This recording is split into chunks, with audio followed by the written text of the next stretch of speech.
everybody, it's Miss Slow and I'm going to be talking to you a little bit about phonics today. It's a little bit different from what we usually do, but I'm going to talk you through everything that we do in class and things that you can do at home to help support them.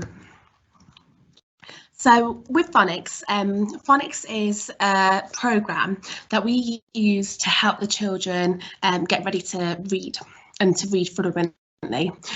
So we use a programme called Writing. It's a brilliant programme. There's lots of resources online and lots of YouTube videos with example lessons on. And what it does is it teaches the child the sound, but also a rhyme to go with it. So not only does it help with their recognition of the sound, but it also helps their formation of the sound. It teaches the children to read accurately and fluently with good comprehension, and they learn to form each letter, spell correctly, and compose their ideas step by step.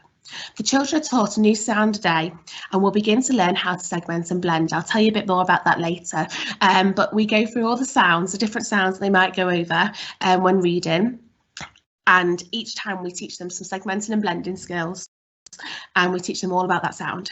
In reception, they are taught phonics every day in 30-minute sessions, so we do that at 9:10 straight after wake up shake up. This is the complex speed sound chart. So each classroom has this in their classroom, and at the start of phonics we go through the sounds just to help them remember them, just so that they're getting lots of repetition, because that's a lot of what phonics is. It's lots of repeating, lots of practicing, lots of flashcards and rhyming, and lots of recognition.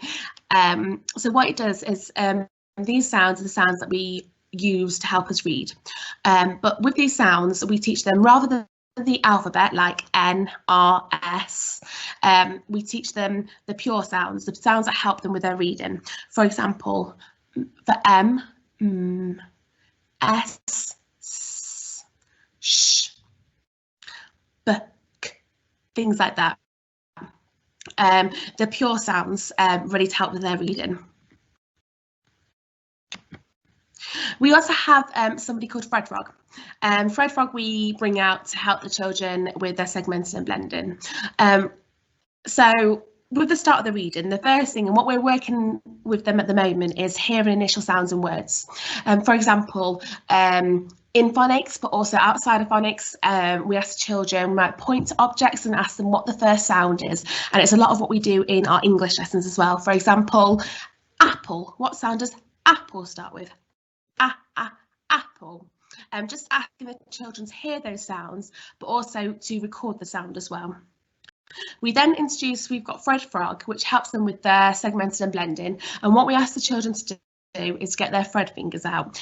So for each sound, they use each finger, just so they can understand how many sounds are in it. And also so it's clearer for them when there's two sounds, two letters but one sound. So for example, with the segmenting and blending, we would do for cat, cat. So we segment it with the cat, then we blend it to read the word. And soon, throughout the year, they'll get more and more confident, and towards the end of the year, they might use segmenting and blending less, because they're getting more confident and more fluent just reading the words themselves on the page. Fred Frog also helps children understand red words. So red words are really tricky words, words that don't really make sense, the words that we have to learn how to spell, that we can't segment and blend. So for example, words like I, the, my are all words that the children are unable to segment and blend. So we teach this through songs, lots of repetition, just trying to help them remember. But a rhyme that we do to help them remember that you can't thread a red is you can't thread a red, and the children really catch on with that really quickly. What can you do at home? There's lots to do at home, even in conversation, like when you're walking home from school, pointing at things, asking the children to tell you what car starts with. Car, what sound does car start with? Car. Like, can you get your coats? Asking them to do the initial sounds, just listening out for that initial sound, and eventually they'll start to, and you'll be able to hear it because they might practice at home with you, them trying to segment and blend words. And at the end of the week, we complete a formation sheet on a Friday, And what we do is we practice forming the letters and writing letters. And if you can complete it with them and bring it back so we can see all the amazing learning that they're doing. Also, encouraging reading words around them. So this can even be logos. It could be signs like McDonald's, and like Costa, Audi, things that are familiar to them, and just encourage them to be curious about words around them.